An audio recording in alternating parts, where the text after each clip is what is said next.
The most exclusive restaurants. The Bishop. Super expensive. What are you going to wear? Normal clothes? I text back, like an idiot. Tita sends me a voice note that sounds like she's having a mini meltdown. No, we need to get you something fancy. No jeans, no polos, and definitely an O hat. I'll swing by your work to pick you up so we can hit up Burlington. The workday finally ends, and there's my cousin in her car in front of the warehouse. How much time do we have? She asks urgently. He's picking me up at 7. Good, she declares.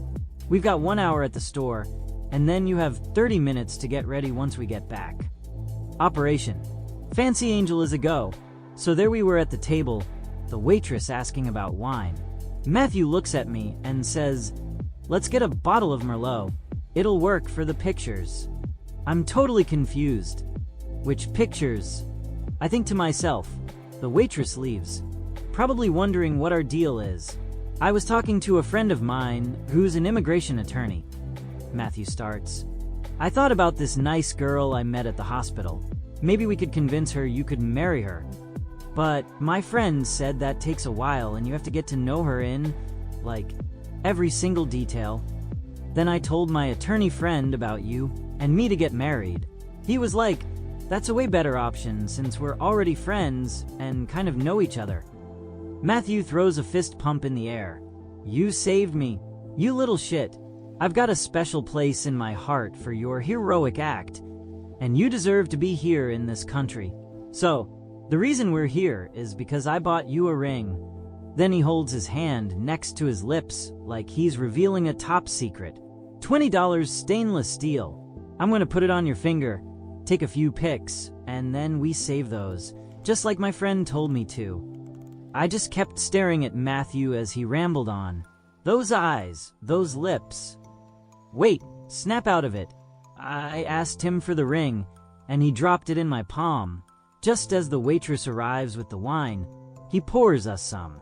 Then Matthew asks him, "Would you mind taking a picture of us?"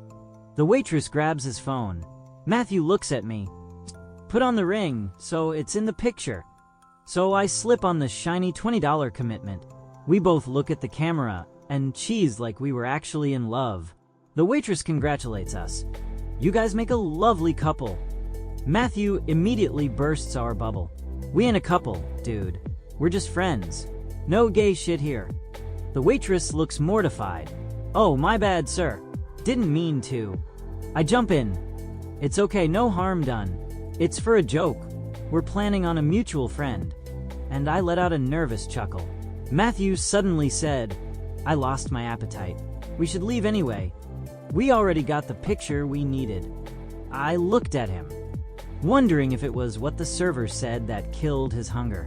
Mostly, Matthew admitted. Thinking back, I'd already known Matthew for about 8 months, from the accident until now. Want to go to the bar and grab a few drinks there and eat at the bar instead? I suggested. Matthew's eyes lit up like a Christmas tree. Heck yeah. After a few drinks, he proudly showed me the picture. Look, our engagement picture. We both look great. He then gets all serious. From now until the day of the marriage, we have to document everything. Matthew sends the engagement picture to our chat with Tom. My phone buzzes and Tom immediately texts me.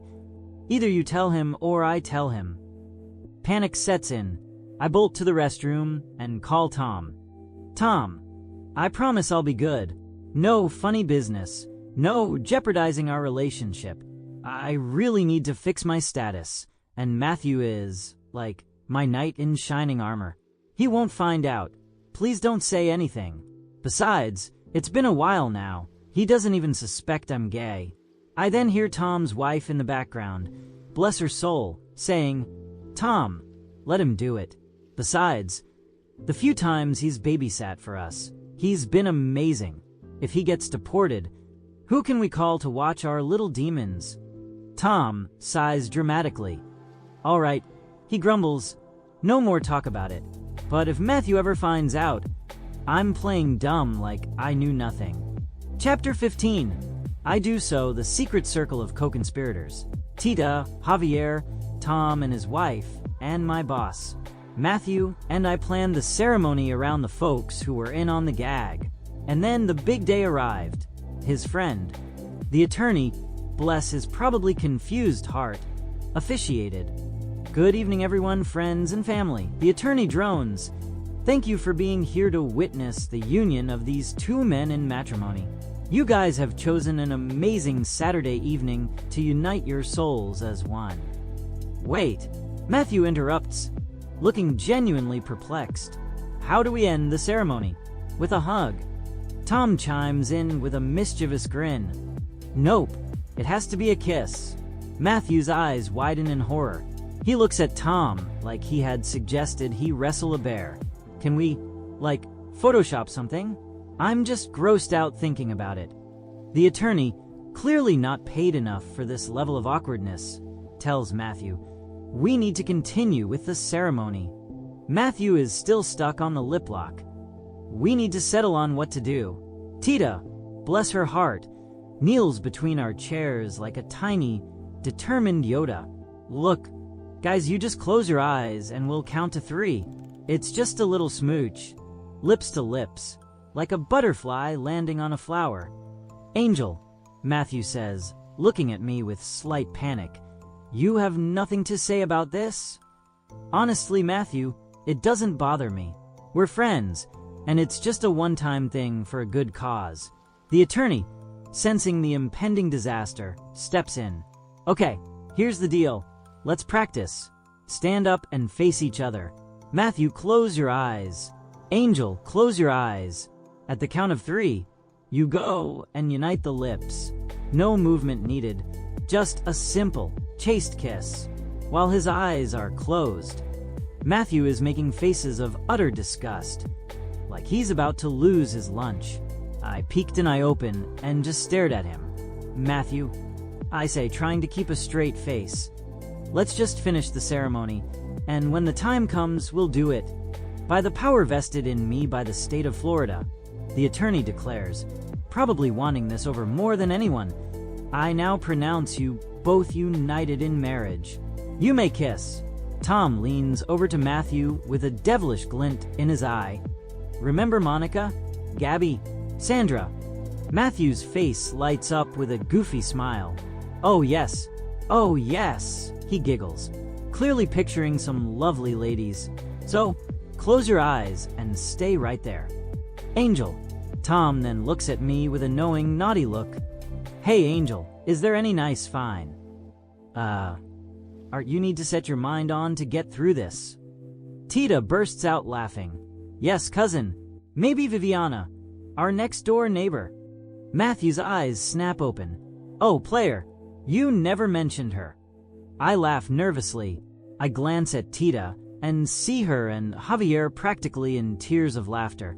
For context, Viviana is a sweet old lady, probably around 89. It was a good save by Tom, though. Tom looks at Javier and Tita mouths. I'll tell you later. Tom giggles. Nice save, bitch, he whispers. Oh crap, I think to myself. Everyone in this room knows I'm gay except Matthew and the poor, oblivious attorney.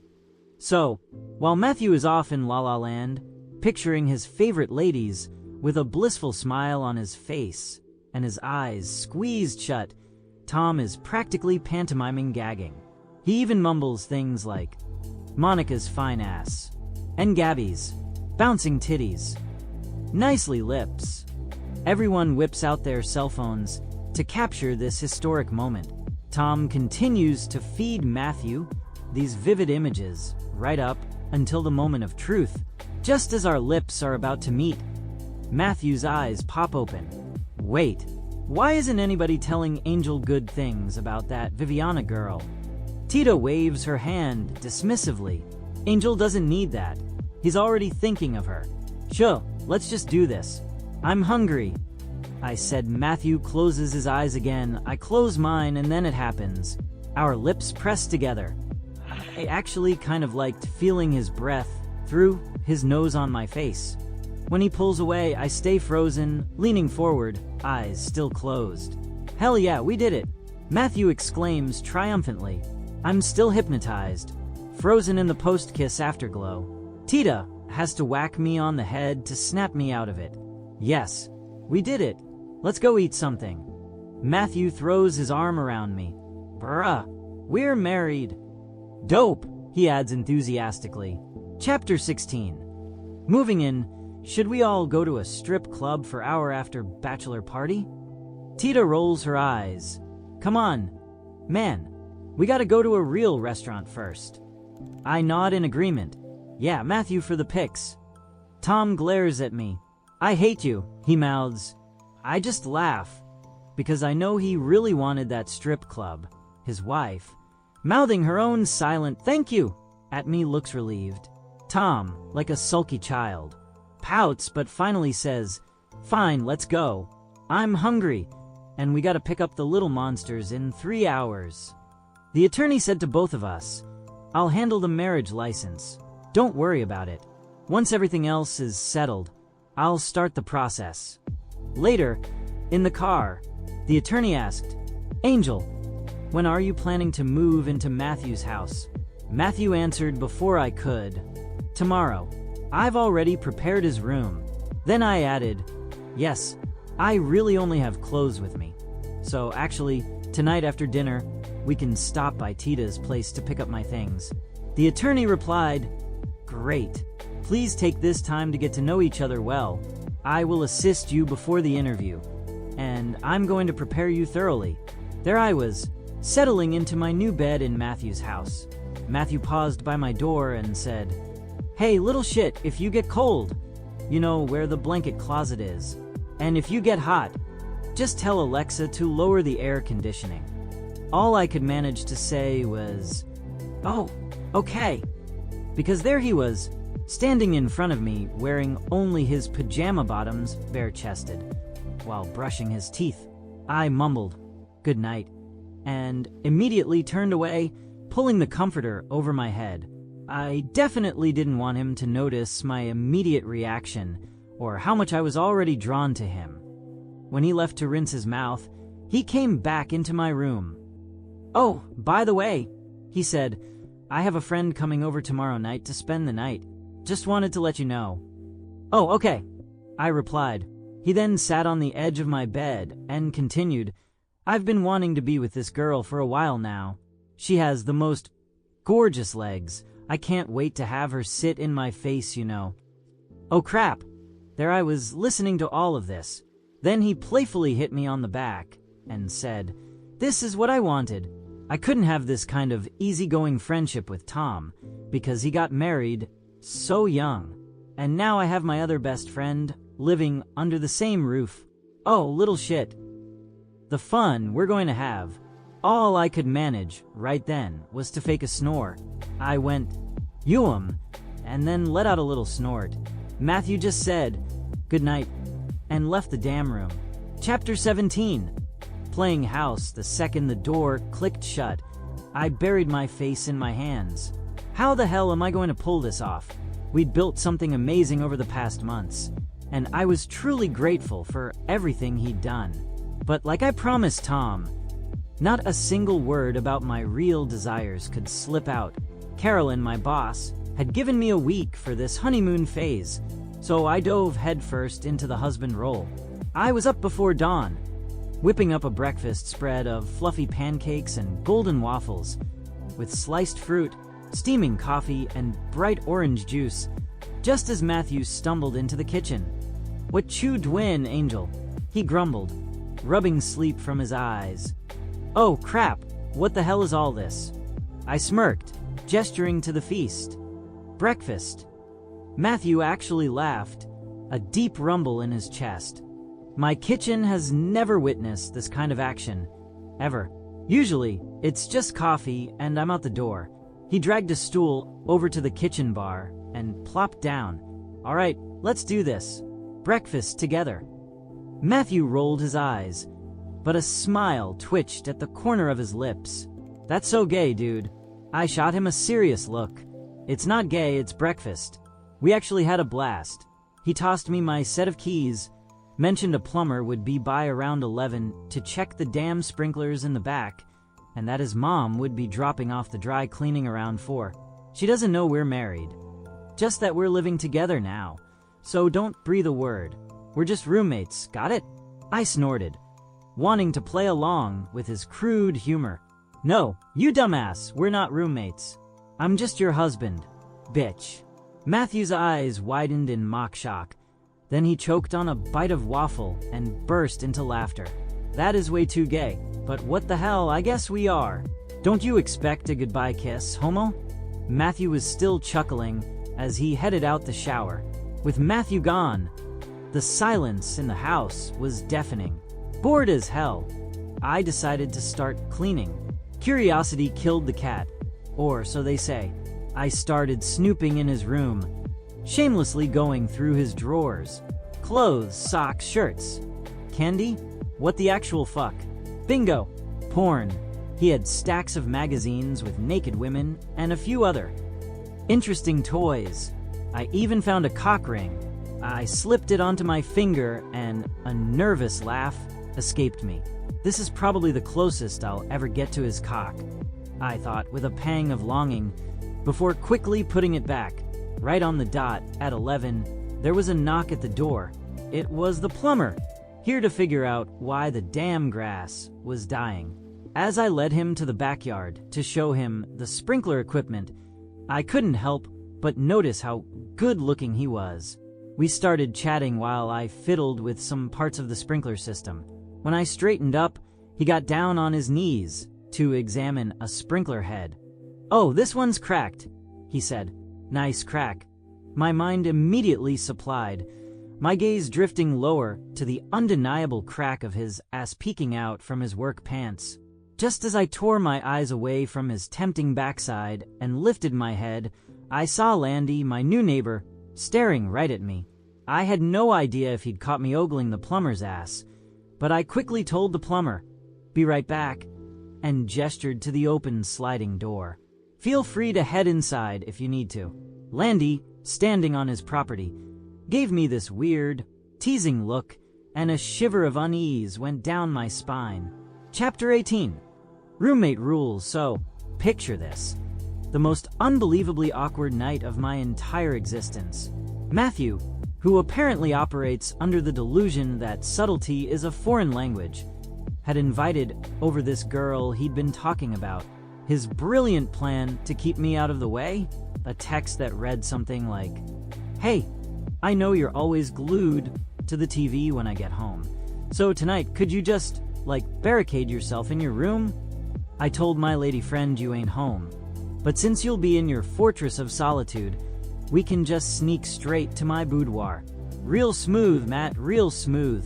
Anyway, I got back from my cousin's place, hopped in the shower for a lightning-fast scrub, and by 7:30 p.m. sharp, I was mission control in my bed, fully immersed in a movie marathon. Then, the door creaked open, followed by a symphony of giggles and BAM. Matthew's door slammed shut. Okay, fine. Earbuds in. Gotta block out the impending activities. Eventually, the house fell silent as the hours ticked by. Fast forward to around 3 in the morning. I'm half awake, stumbling to the bathroom. Lights off because, well, sleepy. I park myself on the porcelain throne and start my business. Suddenly, the door swings open, and there's Matthew stark naked, coming in for his own late-night tinkle. He flips on the light, and we both jump like we've been electrocuted. "Whoa!" escapes my lips.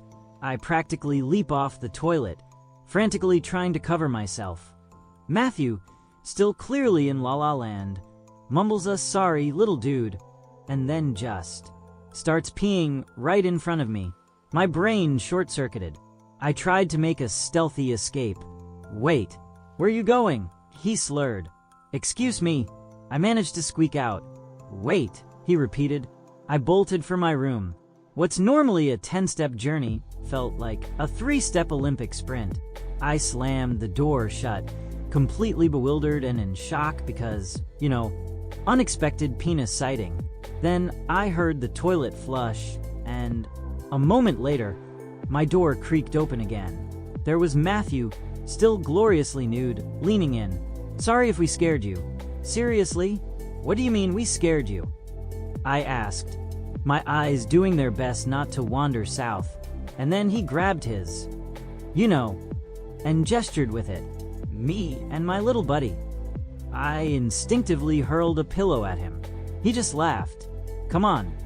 Like you've never seen a dick before? Then, the audacity, he actually hopped onto my bed, making little frolicking motions on my comforter. Touch it, he urged. Matthew, that is incredibly gay of you.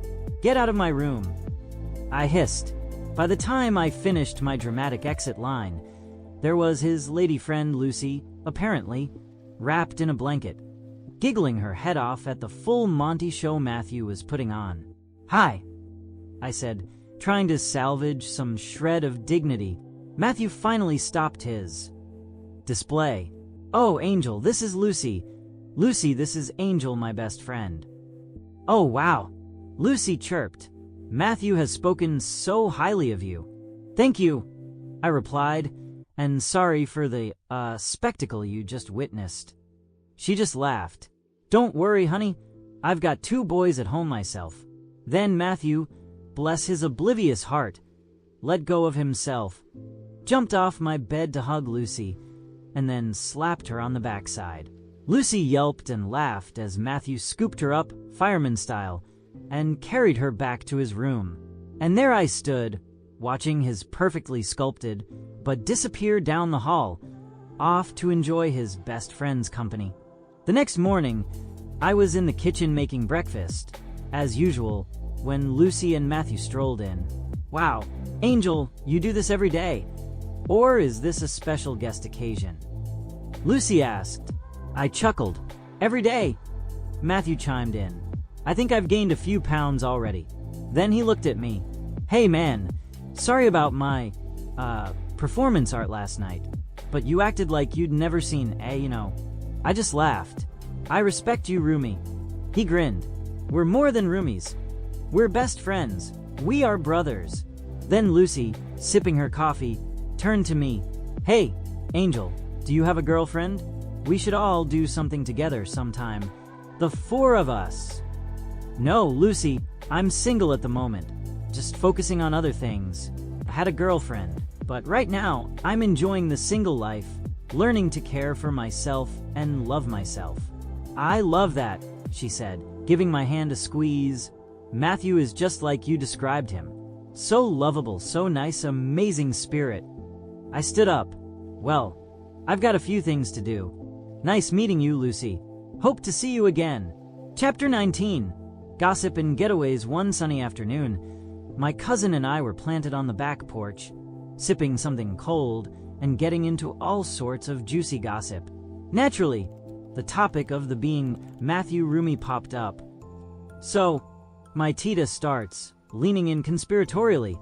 Since you've been living together, have you, accidentally seen him in his birthday suit? I snorted once.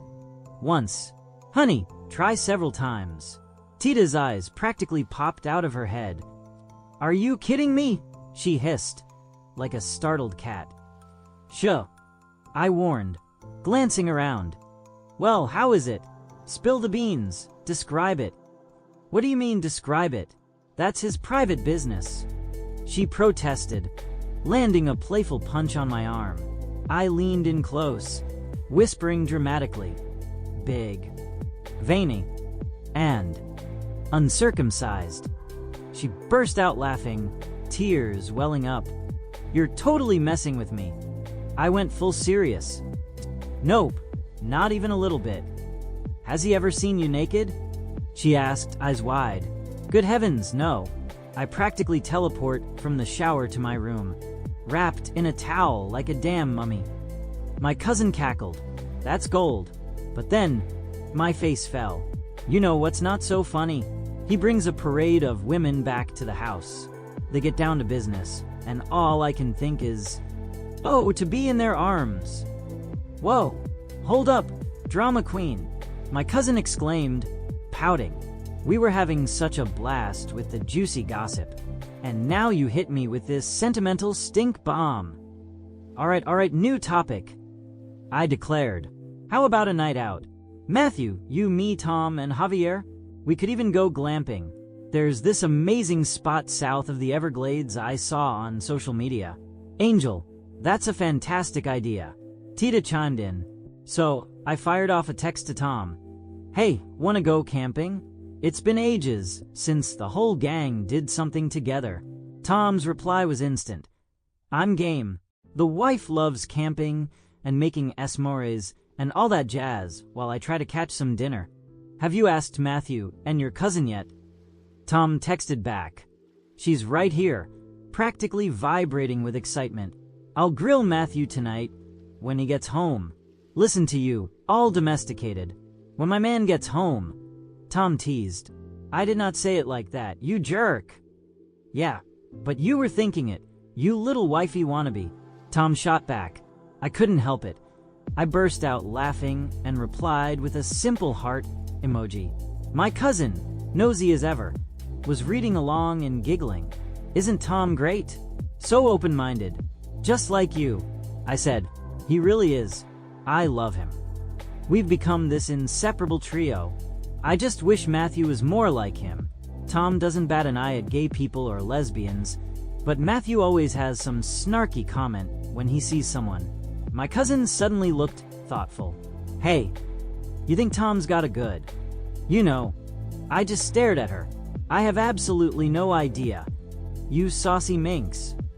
Oh yeah, well, you're the saucy minx, she retorted, and we dissolved into another fit of laughter, the Everglades camping trip plans swirling around us. Later that evening, Matthew strolled in, and I pitched him the camping idea. Perfect. Can I bring a friend? For a split second, a tiny green monster of annoyance reared my head, but I quickly squashed it. Yeah, sure, even though I was kind of picturing just the gang. Oh crap, Matthew exclaimed. I didn't mean to imply. No, it's totally fine. We can all go. I can hang out with my friend another time. She can wait. Chapter 20. The questionnaire just then. Matthew's lawyer buddy texted him a bunch of questions.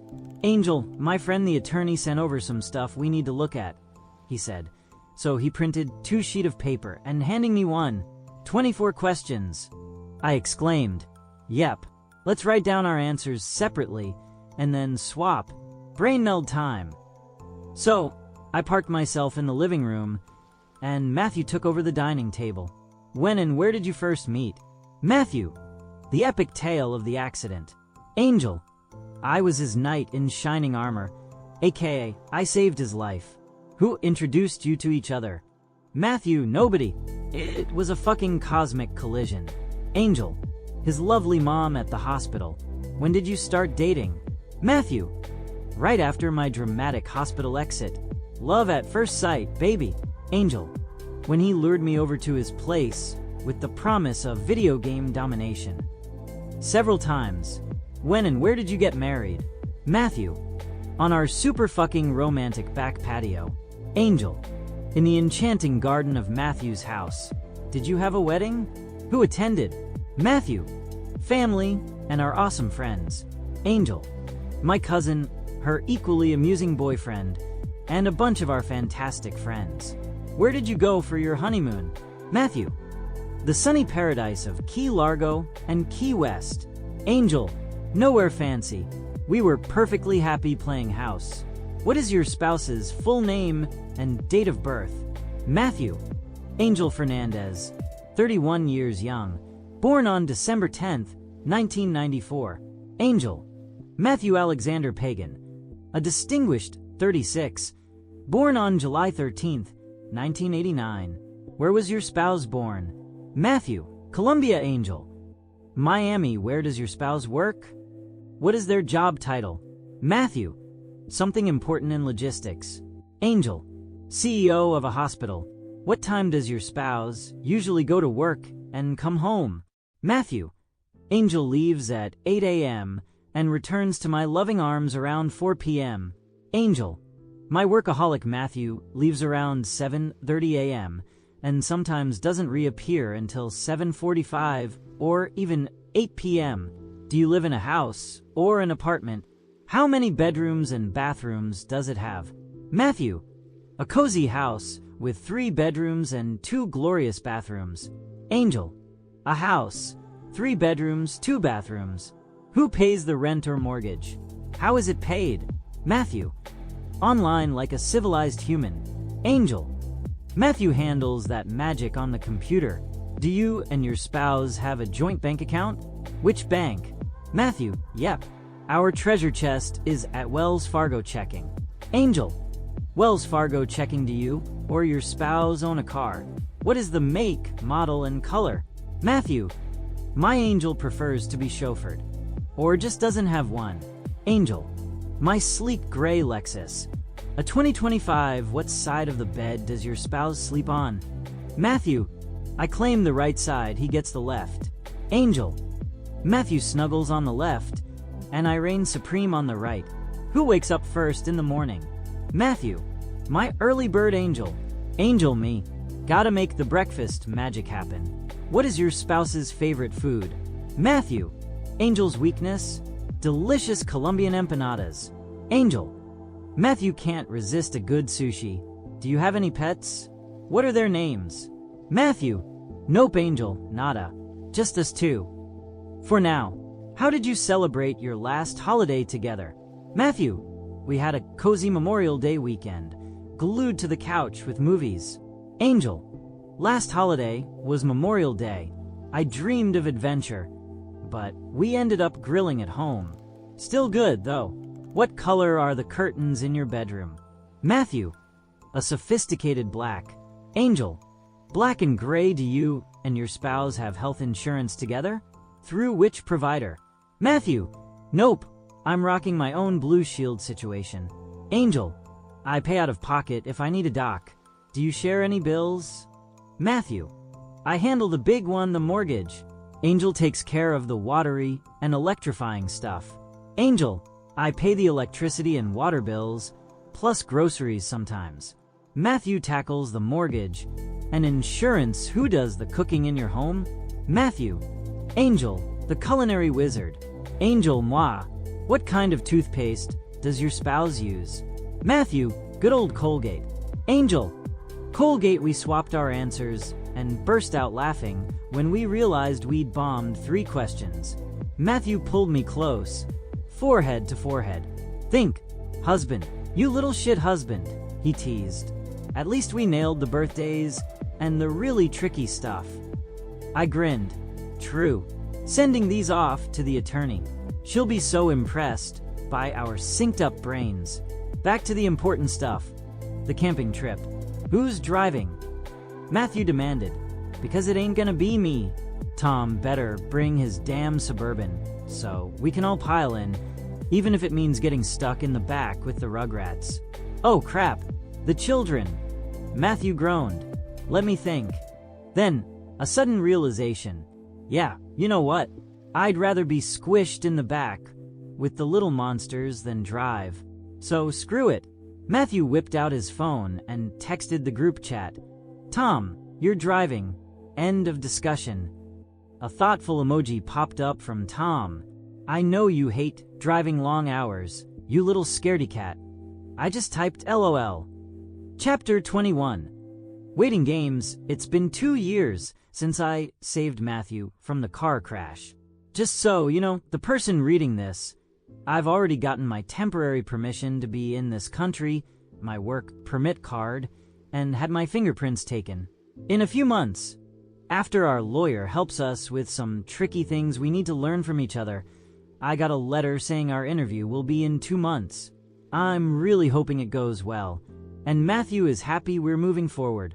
We've taken lots and lots of pictures, gone on trips, had nice dinners and parties. We've been building our life together. In just 2 months, 60 days, my life will change for good. So, I respect Matthew's house. I never bring anyone I might hook up with there. If that kind of chance comes up, I go somewhere else. Matthew has asked me why I don't bring women over. He wants to see me with a woman. Like he always thought it would be with 2 roommates bringing girls home. Maybe even swapping partners. Ha, I met this nice guy around my age on a dating app, and we went out. We got along really well, and things felt great. Then he asked if I was looking for something more serious, a long-term relationship. I looked down, because I'm not looking for anything more than casual sex. Sorry, but I'm still not open about being gay, and not ready for a big commitment. So, we could hang out, get dinner, or watch a movie sometime, but I don't date men. He said he understood. Too bad then. He got dressed and left the room. Before leaving, he said I was really cute and that I have his number if I ever change my mind. Chapter 22. Small world. A few nights later, Matthew was invited to a boring charity event. He called me, but I was in the shower, so he sat with his phone at the hotel bar. He asked the bartender for something strong. The bartender asked what he felt like, whiskey or vodka. Matthew said whiskey. The bartender looked at him and said he seemed bored, so whiskey it was. Matthew started telling him about the event. He said he already did his part, gave his speech, but whoever planned the event made a stupid mistake by having him talk first, then a lot of other things, and then him talk again at the end to give an award. He hoped he wasn't bothering the bartender by staying there for more than an hour, and asked to keep his tab open. The bartender said not to worry. He'd be there even after Matthew went home, because his work ended very late. After a few minutes of talking, Matthew's phone rang. It was me, and my picture showed up. Matthew went to the bathroom, so the bartender saw the call. He seemed surprised. Then another call came through, but this time Matthew was walking back towards the bar. The bartender said, "Sir, your phone rang twice." "Oh, thank you," Matthew said, unlocking his phone. "Oh, it's my best friend." So, Matthew called me back. "Hey, what's up, little shit? Listen, I was wanting some blueberry pancakes for breakfast tomorrow. Do we have blueberries at home? Or should I stop by the supermarket on my way home?" When Matthew hung up, the bartender said, "Your best friend." Matthew said yes, they were roommates and had been sharing a place for almost 2 years. He is renting a room to me, and he does some of the cooking. Angel is his name, right? "Yes, how do you know?" Matthew asked. "Oh, you saw the call on my phone." The bartender said, "Small world. I was with your roommate the other night. Cute guy, but he's so not open about being gay, it's sad." "What?" Matthew said. "Oh, I'm sorry, sir," the bartender said. "I didn't mean to, but he's really attractive. Maybe you can help me." Chapter 23. The fallout. Matthew stood up from his chair, looking very pale. "Sir, are you okay?" the bartender asked. Matthew had to loosen his tie. He was shocked and might not have believed it at first, but the specific comment made him realize it was true. In Matthew's mind, this added public embarrassment made him feel paranoid and like he was exposed because of me. It felt like a slap to his pride and his negative feelings about gay people all at once. His secretary came to tell him it was time to give out the award. He said, I can't. I need to get the fuck out of here. I need air." "Are you okay, sir?" the secretary asked. "Do you want me to call you a taxi?" Matthew said he was going to the restroom to wash his face and asked her to please call a taxi because he needed to leave. In the restroom, Matthew started hitting his head. "I've been tricked. That fucking liar. He's a sick, gay bastard." Matthew sat on the floor of the restroom, crying and furious, with so many thoughts racing through his head. His secretary knocked on the door. "Mr. Pagan, your taxi is here." Matthew called Tom. "Yo, Tom, can I come by your house? I need your help. I need to talk to you." Tom said okay, and asked what was wrong, because Matthew sounded bad agitated. "Tom, I'm about to get in a taxi. I'll see you in a few." Tom immediately texted me, "Hey, you know what's up with Matthew? Just called me." And he sounded really upset. I said I didn't know. He had called a few minutes ago, and we were talking about breakfast. "Let me call him." Tom said, "He's coming to my house right now. You should come too." The practicalities of distance. A momentary distraction. Gotta ask Tita for a ride. $60 for an Uber is crazy. Well, hurry and come. I called Matthew, but he didn't answer. Then I called again, and it went straight to voicemail. When I tried calling him on WhatsApp, his picture disappeared from my contacts. That's odd, I thought. I called Tita. Hey, cousin, can you take me to Tom's? Something's wrong with Matthew. He's supposedly upset and going there. I called him, but he didn't answer. But Tom said he's in a taxi heading that way. Chapter 24. Confrontation when the taxi pulled up to Tom's house. Matthew got out, all sweaty. He gave the taxi driver a $100 bill. The taxi driver said, "Sir, your change." Matthew just waved him away. As he was about to knock on Tom's front door, Tom pulled it open. A choked sob escaped Matthew's lips as he clung to Tom's shirt, tears streaming down his face. "Matthew, what is it? Your mom, Mirtha." "Mom's fine," he gasped, the words thick with anguish. "Fucking Angel, bro. Fucking faggot lied to me. He's a homosexual, a fucking homo living under my roof." He crumpled to the ground, a broken heap at Tom's doorstep. Tom knelt beside him, a comforting arm around his trembling shoulders. "Oh man, I'm so sorry." A raw, guttural cry tore from Matthew's throat. "He lied to both of us, Tom. Fuck. He has seen me naked. So many times. We've shared the same beer. Imagine if he sucked a dick and drank from my bottle. I want to kill myself. I want to die." Then, a violent lurch. "No, I want to kill him." "Calm down, Matthew," Tom said. "Honey," Tom called his wife. "Bring me a cup of water."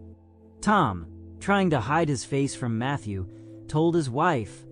Oh, he found out. Tom's wife slapped her forehead and said, "OMG." Tom gently steered Matthew inside, settling him on the sofa, while Matthew was crying uncontrollably. Tom told his wife, "Honey, Angel is on his way. I told him to come." Didn't know Matthew was this upset or that it was about him that he found out Angel is gay. "What do we do?" Tom's wife said she would stop him outside and tell him what was going on so he wouldn't come inside. She hadn't even finished her sentence when Tita's car pulled into the driveway. She ran outside to stop them from coming in. "Hey, Cindy," Tita said. "Guys, wait." Cindy's urgent tone stopped them in their tracks. Matthew is inside, really furious. Angel, of course, got worried. "What's going on?" He tried to hurry forward. Cindy stopped him. "Don't, Angel. Listen. He knows. He knows." Then Tita was confused. "He knows what, Cindy?" Cindy started crying. Tita, being innocent, hugged her. "He knows what, girl?" I stepped forward, the weight of my secret a crushing burden. "Tita, he knows about me." Cindy released Tita and embraced me, her touch a silent offering of support. Tom's trying to calm him down. "You should leave. You know how closed-minded he is. Let Tom deal with it." Tita suddenly got so angry she burst into the house. "Where the fuck are you, you narrow-minded asshole?" Matthew recoiled on the sofa. "Tita, please. This has nothing to do with you. It has everything to do with me. My blood is outside, suffering like crazy. That fucking asshole is here." Matthew said, "Hey, don't you fucking dare. He saved your life." Tom tried to calm them down. "Tita, please leave. You are being so stupid, Matthew. How can you be so blind? He's suffering. Don't you realize he is in love with you, you idiot?" "Whoa, Tita, no," Tom said. "Please step out." That made Matthew more angrier. Then Angel came inside the house and yelled at Tita, "Tita, get the hell out of there." Matthew's eyes blazed crimson. "You faggot. Piece of shit." Tom had to grab him hard because Matthew looked ready to do something bad. Tita and Angel, hands clasped, retreated. Chapter 25. Severed ties. I returned to Matthew's house. A hollow, ache in my chest. As I began gathering my clothes, Tita's voice, sharp with righteous anger, stopped me. "Grab what's yours. You have no nerve coming back here. No one deserves to feel the way he made you feel." She texted Tom a brief apology. "I'm sorry, Tom. I didn't mean to be disrespectful." Tom replied, "It's okay, Tita. We're all on the same side." Tita's final message, "Tell him Angel just left his house. I'm leaving his keys in the mailbox." Tom texted back, "Okay, tell Angel Cindy, and I love him a lot." Matthew was calmer. Tom asked him if he wanted to sleep there that night, on the sofa. Matthew said for sure, he didn't want to see that person.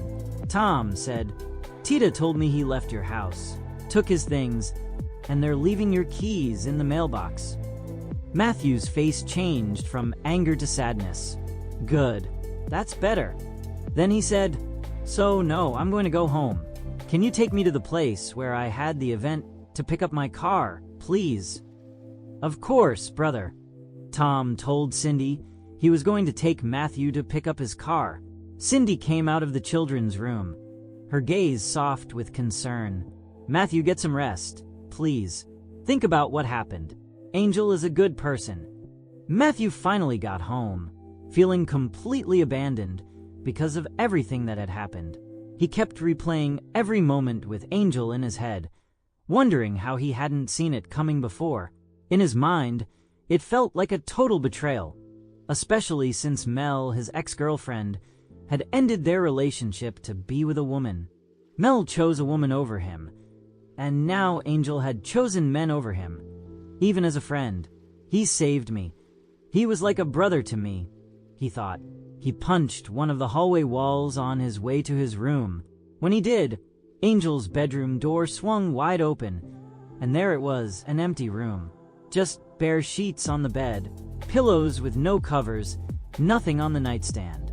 He was gone. Matthew took off his clothes, walked into the bathroom, turned on the shower, and just stood there, crying his heart out.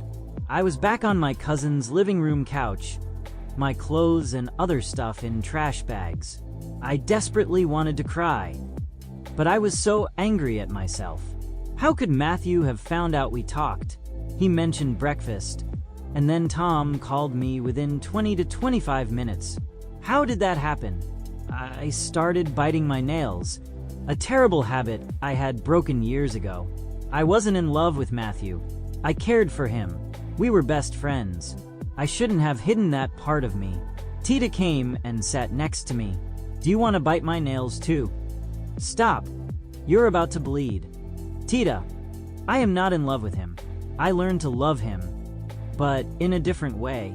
Matthew aside, Tita said, "What do we do now? Your interview is in less than 2 months.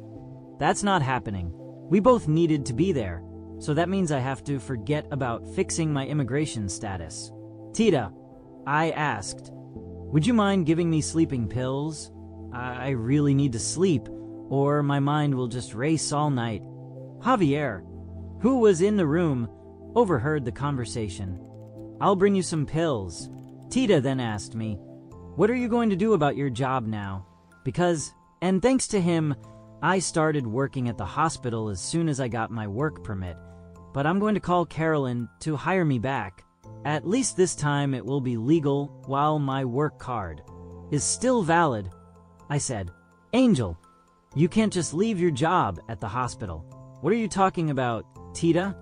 He is the CEO, he is the boss." "Yes, Angel, but you work in a different department." "Tita, for God's sake, he is the boss. He reviews payroll and everything. I am persona non grata. My mind is made up. I'm calling Carolyn tomorrow. She always has something for me." Matthew got out of the shower and walked to the kitchen to get a glass of water. "Fucking house smells like him," he mumbled while drinking. He saw a picture of Tom himself and Angel from a trip to the Keys. He threw the glass of water at the refrigerator, and with amazing aim, he hit the picture, which fell to the floor, and all the glass shattered across the kitchen. Matthew texted his realtor friend, "Please, you have to sell my house. I can't live here anymore. Call me tomorrow, to give you more details. I don't care if I lose money. This house is horrible. I hate my neighbor, and I hate the neighborhood. I want an apartment on the beach now. Chapter 26. Picking up pieces. A few days later, Matthew's lawyer friend called me. Hey Angel, I spoke with Matthew, and he told me he won't go through with the deal. Don't worry. He paid me all my fees in full. I'm sorry. If you want, you can stop by my office to explore other ways to become legal in this country. Thank you, ma'am, I said. I knew it. I was ready to hear the news. Did he say anything else? I hesitated. She said, No, he actually said everything I told you via email. It wasn't a phone call. Carolyn was having lunch next to me when the attorney called. I can marry you, Angel, she joked. I smiled. No, Carolyn, don't worry, I'll be fine. That afternoon, when I got off work, I decided to walk to my cousin's house instead of taking the bus. On my way, I called Tom. Hi Tom, how are you? Angel. Hi my friend, what's up? I was about to text you. Yes, why? I asked. Cindy wants you to come this weekend for a barbecue and chill by the pool. Thank you, Tom, I will go. I wanted to ask you if you had heard from Matthew. Oh yes, Tom said. He's in a cocoon stage. That's how he is when he's hurt. But don't worry, he'll come out of it. Well, the other reason I'm calling you is because I wanted to buy a car. Do you think it's worth it? Tom, for sure. You need a way to get around. Especially once you get your green card, you'll be completely legal. No, Tom. Matthew has canceled all plans. The attorney called me. We won't be going to the immigration interview. What? Tom screamed into the phone. And no, fuck. Angel, can you do a three-way call and call the attorney? I have to ask her if at least you can go by yourself. We called the attorney, and she said, we can try. I could go with you, take the photo album, and just play the part. Besides, Matthew already paid. So Angel, for you, my dear, we could give it a shot, even though I can't guarantee it will work.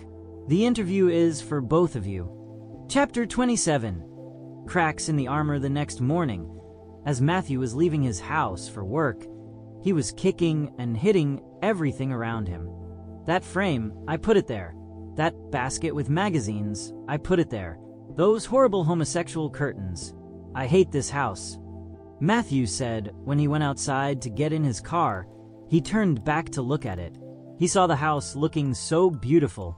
Angel had planted so many things that had bloomed. The driveway looked amazing with the rocks and the gorgeous palms he had planted. He had even installed a new mailbox. Matthew's heart sank for a moment. He hadn't noticed how gorgeous his house looked. But he quickly got into his car and started driving. Like something meant to happen. It's All Coming Back to Me Now by Celine Dion started playing. Each word hit him hard. He had to skip the song, and then Cry to Me by Solomon Burke started playing. Fuck were his only words before turning off the radio. When he got to the hospital and took the elevator, he saw HR walking towards his office, with the new employee replacing Angel. Oh, sir, we were on our way to your office, the HR lady said.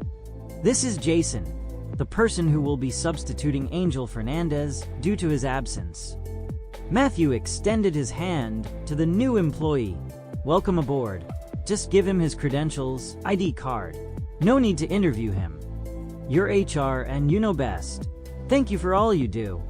Chapter 28. Seeking counsel. I can't work, Matthew said, turning his chair away from his desk to the window of his office. He yelled his secretary's name. Can you call the 6th floor and have Anita come to my office? Yes, sir. Right this second. When Anita walked into the office, her professional calm was immediately met with Matthew's barely contained agitation. Hi, Matthew. How are you? She asked, her voice gentle. Anita, he began, his voice tight. I need your help. Can I ask you a favor? I know I'm not your patient, but can I just talk to you? Please. Something's eating me alive. He ran a hand through his hair, his distress palpable.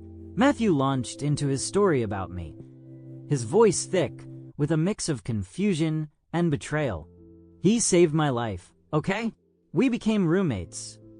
Friends. I thought we were close. Anita nodded, her expression empathetic. Oh yes, sweet angel. He always walks through the hospital with a smile that just lights up every room he enters. Well, Anita, the thing is... Matthew paused, his Adam's apple bobbing. He looked away, then back at her, a knot of emotion twisting his features. I'm not gay. Anita's gaze sharpened slightly. She calmly adjusted her glasses, her professional demeanor unwavering despite the tension in the room. What's going on, Matthew? You look flushed. Matthew's voice rose with a hint of desperation. Angel and we got married. I did it to help him get legal status in this country. A flicker of surprise crossed Anita's face, quickly masked by her professional composure. Do you have feelings for Angel? She asked softly, probing beneath the surface. No, Matthew exclaimed, his denial sharp and immediate. I told you I'm not gay. I don't like men. This was just... a favor. A significant one, Anita pointed out, her tone measured. Well, it was a noble thing you did, Matthew. But what's truly going on? Why isn't he working here anymore? Matthew's anger flared. Because he's gay. He really is gay. One of his boyfriends outed him. And it feels like a fucking stab in the back. We lived together for almost 2 years, Anita. 2 years, and he never told me something so fundamental about himself. Matthew, Anita said, her voice firm but gentle. This seems to be about more than just his sexuality. May I ask you about your father? What about him? Matthew snapped, his frustration evident. Why do all psychologists immediately jump to generational trauma? I apologize if it felt that way, Anita replied calmly. But please, tell me about him. Matthew reluctantly began to recount his childhood, his voice strained as he described his teenage years. At one point, Anita interjected gently. Did your father or mother ever express negative views about homosexuality? Did they ever tell you it was a sin or bad? Matthew's voice dropped as he recounted the traumatic memory. Then there was this time at the factory where my dad worked. He was in the bathroom, and this gay guy just grabbed him. Out of nowhere. My dad went ballistic. He beat the hell out of that guy. He almost killed him. He was even arrested. That was chaos. Everything at home fell apart after that. My parents fought all the time. Then, the divorce, the money problems. He trailed off, his voice thick with remembered fear and confusion. Anita leaned slightly forward, her gaze steady and empathetic. What about Mel? Anita asked, shifting the focus slightly. I recall seeing your ex in a bar some time ago, quite intimately involved with a woman. Did that bother you? Matthew's jaw tightened. We were still engaged when they met. She broke it off. For a woman, Anita, how am I supposed to compete with that? His voice was laced with wounded pride and a deep-seated insecurity. Matthew, Anita said firmly, this isn't about competition. It's about love in its many forms and finding your own happiness. But what do I do? Matthew pleaded, his voice cracking. Please, Anita, fix me. I feel like everything is falling apart. Matthew, Anita said, her tone direct. You need to understand that being homosexual is not inherently bad. What about the Bible? Matthew asked. Matthew, let's try to keep religion separate for now. I respect your beliefs, but consider this. Mel hurting you by leaving you for a woman. That was about her choices, not about all women. And the incident with the gay man who touched your father. That was an assault on your father, not on you. No gay men have ever mistreated you, have they? Well, Matthew hesitated, a flicker of discomfort in his eyes. Angel. He saw me naked. We shared beer from the same bottle. We passed out drunk together a few times.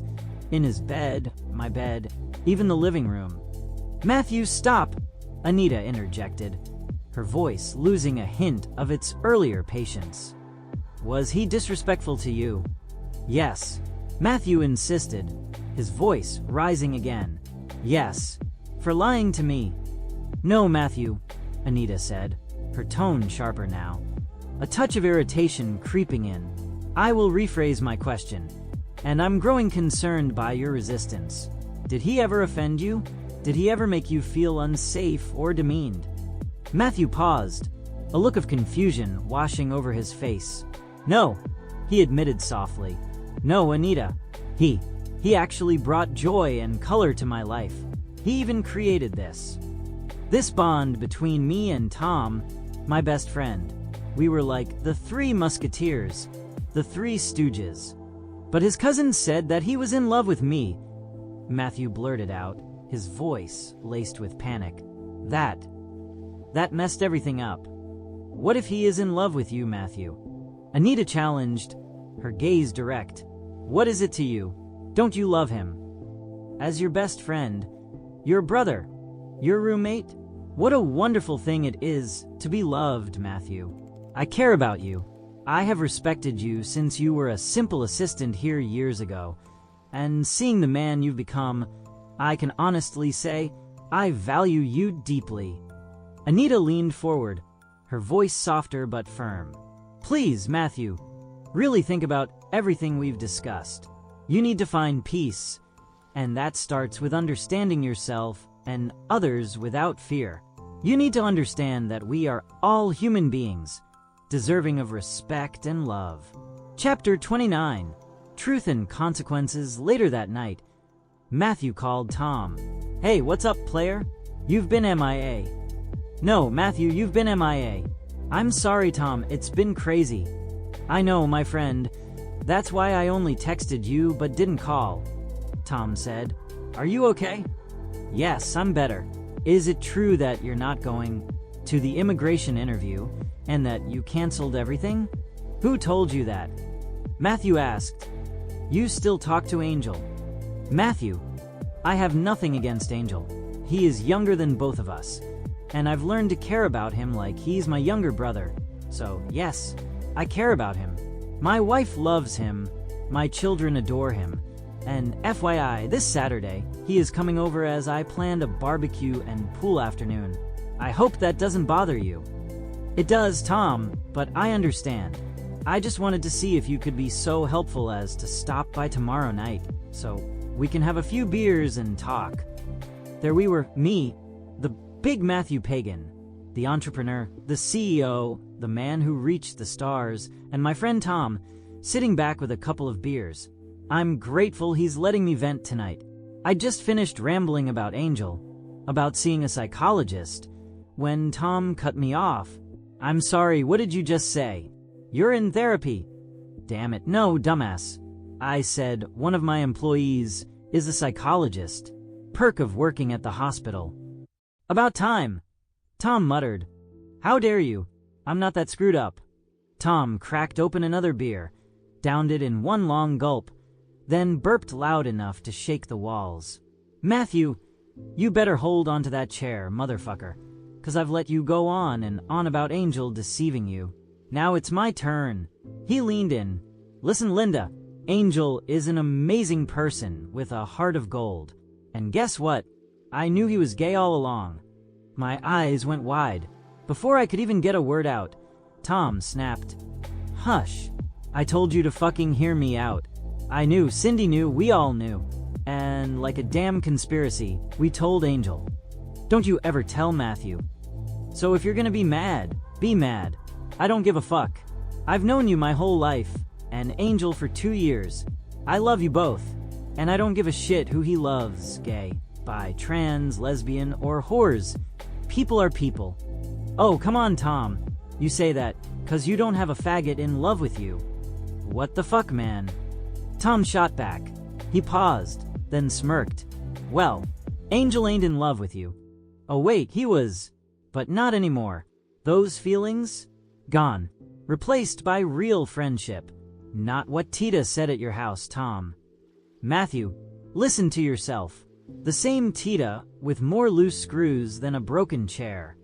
Then Tom got on his knees in front of me, spread his arms like a preacher.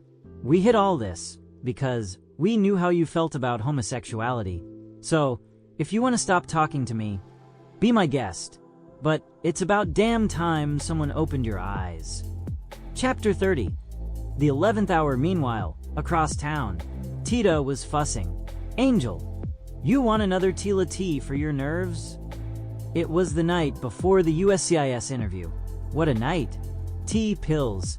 None of it calming me down. I'd tried on half my closet, still unsure what to wear. Tom called. Then Mom called. Everyone worried. Tita, I said, defeated. I'm not going to the interview. What do you mean, Angel? You must. Just like the attorney said. There's still a chance. I'd rather get deported. Move to some other country. It's not fair. Not fair? Tita cut me off. You've been positive your whole life. Don't start now. That same night, a few miles away, Matthew lay in bed, haunted. A vision flashed. That day in the ambulance when he first opened his eyes and saw Angel saving him. He sat up, breathing hard, grabbed his phone and called Tom. Hey, brother, is Angel still going to that interview? Yeah, why? 'Cause I'm going. I need to go. Chapter 31. The interview. The day of the interview arrived. Angel leaned against a wall, waiting for the attorney. Matthew pulled into the parking lot, spotted him, but made sure Angel didn't see him. Angel hugged the attorney. Ready? Just as they approached the double doors. Angel, wait up. Angel turned. Matthew, I'm so sorry. For everything. Please, let's do the interview. We can talk later. I want you to come back home. He handed Angel his set of keys as a token that he wanted him back. Angel blinked, stunned. The attorney smiled. Gentlemen, you don't need me. Please go in. Good luck. In a daze, Angel nodded. Matthew grabbed his hand. Angel, hand trembling, opened the door. Inside, they whispered. Matthew's puppy eyes shone. I'm sorry. I'll say it 1,000 times. I'm sorry. Angel swallowed hard. Thank you. You just gave me peace. Matthew stood, wrapped him in a hug. A long, bone-deep hug that neither wanted to end. The officer entered. Gentlemen, welcome. He fired off questions, names, addresses, random trivia. He flipped through their photo album, pointing. Where was this taken? And this. Then came the test. Mr. Matthew, what brand of shampoo does Angel use? Matthew grinned. Head and Shoulders. If Angel adopted a pet, what would it be? A cat. Independent like him. The officer nodded, impressed. He turned to Angel, who answered smoothly. Then, the final test. Can I have both your house keys? They handed them over. The officer inspected them. Matched each one. Angel, tell me what these keys open. Front door. Side gate. Lanai. Shed. The officer clicked the keys together. A perfect match. Gentlemen, thank you. You passed. Had you failed, Angel would have only received a temporary green card. But this proves you're truly a couple. Your green card is permanent, with a path to citizenship. Welcome to the United States. Angel broke down in tears. Matthew shook the officer's hand, then pulled Angel close, wiped his tears, and kissed him softly on the lips. That kiss, not romantic, but real, sealed the moment. Chapter 32. Homecoming. They left the office and FaceTimed Tita and Tom. Their jaws dropped. Matthew grinned. Let's do it like we rehearsed. 1, 2, 3. Welcome to the United States. Tita screamed. Tom whooped and yelled, Come here, Cindy! Everyone cried, but then Tita, being Tita, snapped. What the fuck, Matthew? Matthew laughed. I'll apologize to each of you later. Right now, this is Angel's moment. Party at my house tonight? Tom hollered. Hell yeah. Tita screamed. Javier, take a shower. We gotta go out. Later, in the car, Matthew asked, Wanna go home? Angel smiled. Yeah, thanks. I need to change clothes. I don't mean Tita's apartment, Angel. I mean our home. Angel blinked, happy but confused. I don't have clothes at your place. Matthew winked. Come on, bruh. I know your size. I got you pants, shirts, underwear, shoes. Let's go grab beers and hors d'oeuvres for tonight. Angel glanced at him. Matthew, we need to talk. Matthew nodded. I know you ain't in love with me. It's cool. I get it. Angel smiled softly. I just want to clear the air. Chapter 33. 6 years later. You don't have to. We're brothers now. Best friends. And you, sir, are one of the most important people in my life. 6 years later. Update. I became an American citizen. My mom visits often, stays for weeks at a time, just like she always dreamed. And Matthew and me, we never divorced.